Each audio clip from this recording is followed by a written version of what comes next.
నుంచి పలానా దేశానికి యుద్ధానికి వెళ్తున్నాం, మనకి విజయం వస్తుందా రాదా చెప్పండి అని అడుగుతారు. అలాగే ఈ యొక్క ఆహాబు కూడా ప్రవక్తల్ని పిలిచాడు. ఎంతమంది ప్రవక్తల్ని? 400 ప్రవక్తలు. ఎంతమందిని? 400 ప్రవక్తల్ని పిలిస్తే వాళ్ళందరూ కూడా నువ్వు వెళ్ళి ఖచ్చితంగా రామోద్గిలాదికి వెళ్ళినప్పుడు విజయం నీదే అని చెప్పారు. ఏమని చెప్పారు? 400 మంది విజయం ఖచ్చితంగా నీకే వస్తుంది అన్నారు. అప్పుడు యెహోషాపాతు ఒక ప్రశ్న అడిగాడు.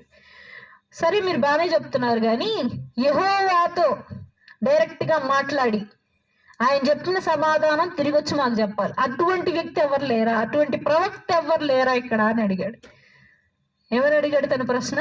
యెహోవాతో డైరెక్ట్ గా మాట్లాడి దేవునితో వెళ్తున్నావయ్యా కరెక్టా రాంగా అని అక్కడికక్కడ ఆన్సర్ తెలుసుకొని మాకు చెప్పేటువంటి ప్రవక్త ఇక్కడ ఒక్కళ్ళు కూడా లేరా అని యెహోషాపాతు ఆహాబును ప్రశ్నించిన